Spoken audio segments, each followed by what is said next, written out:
Hey there, I'm Rachel Ehring, and you're listening to the Top Music Piano Podcast. Get inspired as we discuss creative resources, trends in piano pedagogy, ways to grow your income and streamline your studio, and new ways to engage your students each week. If you are a teacher who wants to go beyond the method books to create an innovative studio that fosters lifelong music makers, you've come to the right place. Hello, piano teachers. So thank you so much for being here and listening to the podcast today. Now, today's episode is a little different from what I normally do, but I hope it will be valuable for some of you. This month at Top Music, our theme is repertoire revamp. And when I was thinking about the topic, I wasn't sure what I could share that would be relevant to the topic. But as I was digging through some of my old piano books from when I was a kid, it occurred to me that there is a topic that I've never talked about on the podcast that might be interesting to some of you, and that is sacred music. In talking to many of you on Instagram and Facebook and even in real life, I know that a lot of you play for churches or have students who play in church. So I thought that I would share a little bit about my experience with sacred music in hopes that you might hear something that you can use in your own playing or perhaps with your students. Since I've never really talked about sacred music on the podcast, let me give you a little bit of context. I grew up playing in church from the time I was really young. Honestly, other than studio recitals, church is where I got most of my early performing experience, and I'm actually very grateful for that. I played a lot of offertories, some preludes, or what we called special music, where you play some sacred music during the service.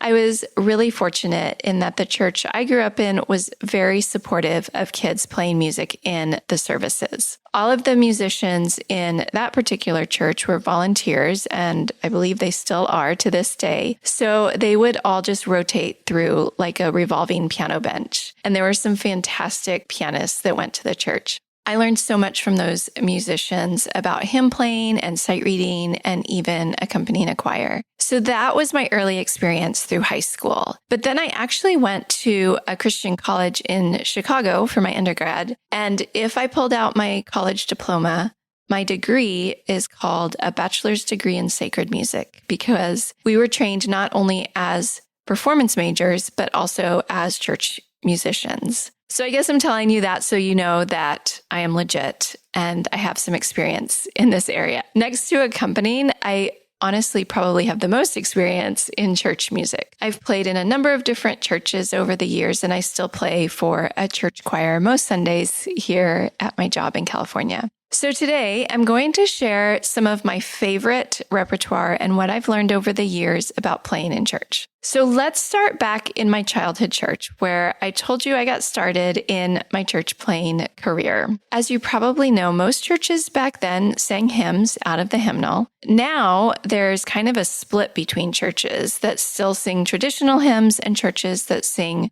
more contemporary styles. Sometimes they call them worship songs or choruses. But I grew up in a strong hymn singing tradition. And so when I would prepare music for offertory or prelude, I typically would choose a hymn arrangement. And there are tons of books out there of hymn arrangements. As a young pianist, one of my favorite arrangers was Marilyn Ham. When I was really young, she actually lived in Kansas, which is where I grew up. So I heard her in concert a few times, and I just loved her playing. I was fascinated by it. And so I wanted to get her hymn arrangement books and learn to play like her. Now, I'm going to be honest with you, her arrangements are hard. I think the books that she has published more recently are a little bit easier, but back in the day, her early books, I would work and work to learn those hymn arrangements. And still to this day, they're pretty challenging. I would have to work pretty hard to get them up to performance level. They had runs and arpeggios and lots of big chords and just a ton of notes on the page. It was actually a great challenge for me though, but I didn't always get them to that performance level where they were ready for church. Another arranger that also had very flashy arrangements that I would try to play was Dino. Do any of you remember Dino? He was sort of like the Christian Liberace. And his arrangements were full of crazy runs and tons of notes, again, on the page. And most of them I was not able to play very successfully, but it was sure fun to try. I think most of his music I just played for my own enjoyment because I was too scared to try and play them in front of people. And honestly, I also felt kind of self-conscious playing arrangements that were that flashy in church. It felt almost a little bit sacrilegious or maybe self-indulgent to play something that would draw attention to myself. I don't know if any of you have felt that way playing in church, but I feel like I need to keep it a little bit more mellow for church. So aside from Marilyn Ham and Dino, another arranger that I really liked growing up was Mark Hayes. Now, Mark Hayes, you might have heard of him before because he's published tons of music, mostly in the sacred space, and they are really nice arrangements, and most of them are pretty accessible to learn. One of the things I like about Mark Hayes is he has published a wide range of sacred music. So if your church does older hymns or newer songs, he probably has a book of arrangements that will work for your setting. He has also done some really nice arrangements of hymns and spirituals for solo voice. So if you are ever looking for sacred music to do with a singer, you might want to check those out. And because he's a pianist and writes for piano, the accompaniments are always very pianistic and enjoyable to play. I was browsing his website as I was preparing for this episode, and I discovered that he has a couple of books of hymn reharmonizations. Reharmonizations are something that church organists do a lot, where they'll take a hymn and play different harmonies, sometimes on the last verse, or sometimes they'll do it throughout to paint the text. I would guess that most pianists aren't very comfortable reharmonizing a hymn. I know that I'm not. But if you are the only musician playing for a church service, you might want to try checking out Mark Hayes' reharmonizations that he has done for you, and it would be a nice way to level up your hymn playing and do something a little different in the service. Okay, if I had to pick one all-time favorite arranger of church music, this next one would be it. I feel a little like I'm betraying my childhood favorites because I didn't discover this person until I was a little bit older, but I really love his hymn arrangements. The top of my list would have to be Lloyd Larson. I think I discovered him when I was playing at a church in Chicago after I graduated from college, and they had a small music library of sacred piano music that they let me borrow from because I had to prepare quite a bit of solo music every week for that church. I did about a 10-minute prelude each week, which is a lot. And then I would often do an offertory, and I think I usually played a postlude as well. So I was very thankful for their library of music and the Lloyd Larson books in particular. His arrangements aren't particularly difficult, which is nice. I can usually almost sight read them, and then if I play through them a few times, I feel pretty good about them. But they don't sound easy. They sound beautiful. They have really nice harmonies, and he'll do beautiful introductions and interludes that make them nice to listen to and enjoyable to play. Maybe it's just me, but I find that they lie really nicely under my fingers. You know how some pieces just fit and feel comfortable when you play them?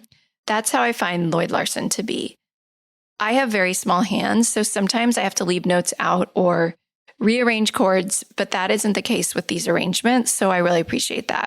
After I left that church in Chicago, I purchased some of my favorite Lloyd Larson books so that I would have them in my own library, and I still use them all the time. Honestly, they are my go-to books when I'm subbing at different churches because I know that they'll sound good and I'm comfortable playing them. I don't have to work up something brand new. I also recently got his Contemporary Wedding Pianist book because I was playing for my niece's wedding last year and wanted some more music to choose from for the prelude. It doesn't have your typical wedding songs in it, but it has sacred songs that are more contemporary that you might want to play at a church wedding. And actually, a lot of them are appropriate for church as well. I've used them in various church services since I got the book. I thought it would be fun to play some short clips for you so you can hear what these arrangements sound like. So I'll just play a couple of short excerpts from two of my favorites of Lloyd Larson that I play a lot.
So Lloyd Larson is my current favorite, but I want to shout out some honorable mentions as well.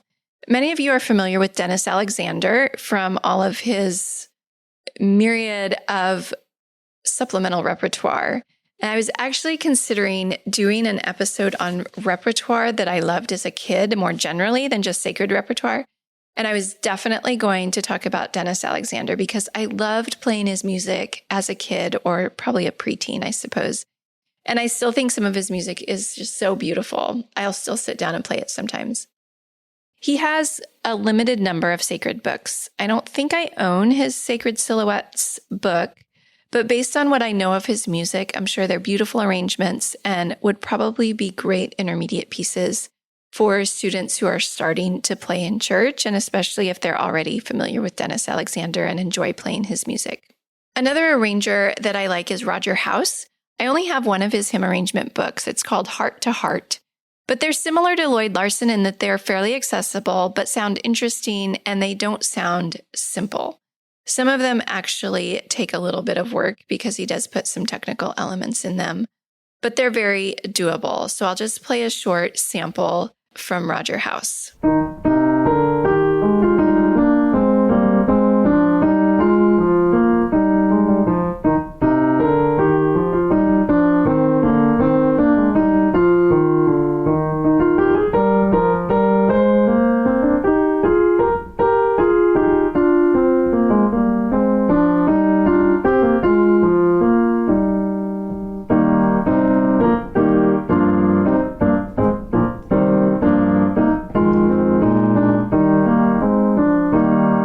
Now, if you're looking for something a little more challenging, I have a book called Sacred Rhapsody by Larry Shackley.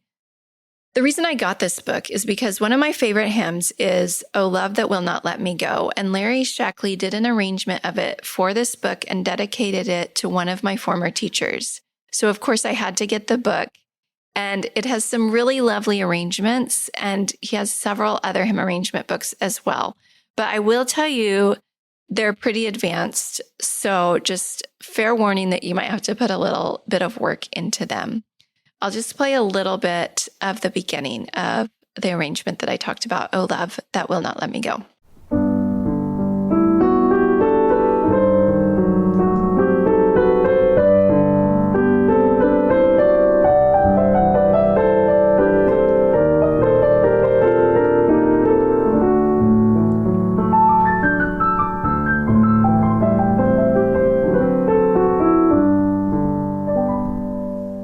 Another book that I use fairly regularly is called All Creatures of Our God and King by Michael Larkin.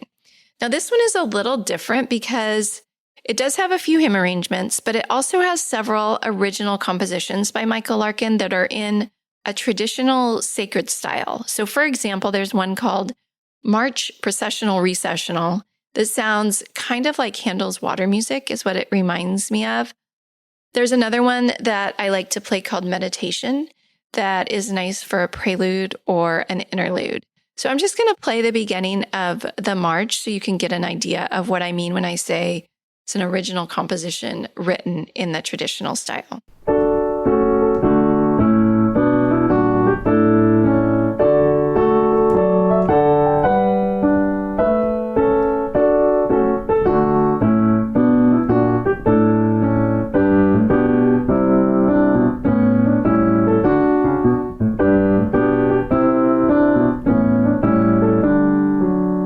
Another up-and-coming hymn arranger that you might have heard of is Amanda Tarot.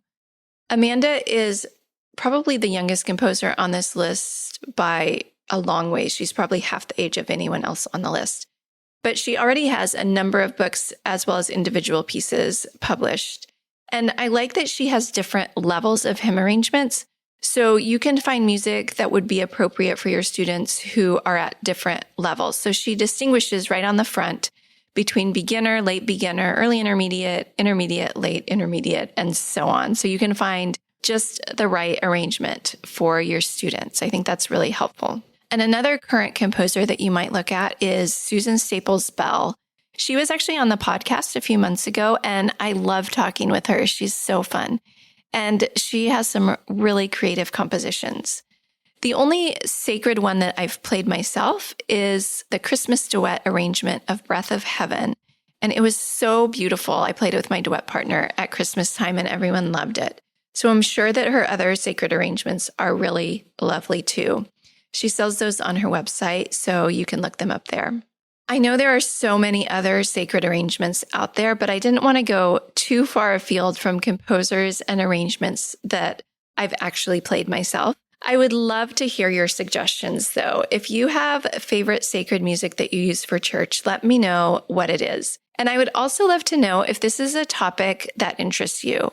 I know not everyone is playing in churches, although if you got to this point in the podcast, it's probably because the topic is relevant to you. But either way, let me know if this is something you're interested in and if there are areas of church music that you would like to learn more about. You can reach me on Instagram at Rachel Ehring.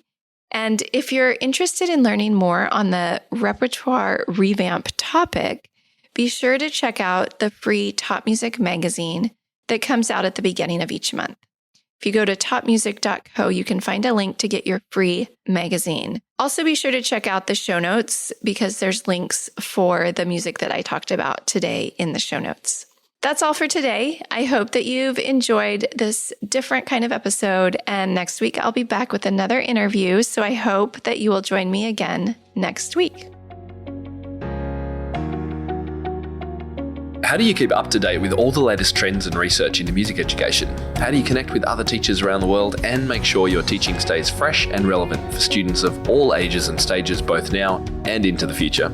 I created our Top Music Pro membership to be the one-stop shop for music teaching resources, training, support and community, and I'd love for you to come and join us inside. With over 40 comprehensive training courses, hundreds of teaching demonstrations and lesson plans, free monthly sheet music, discounts, and all the business and pedagogy support you could ever need, Top Music Pro is the community you've been looking for. If you're ready to level up your learning from the podcast and join thousands of other teachers in our global network, head over to topmusicpro.com today.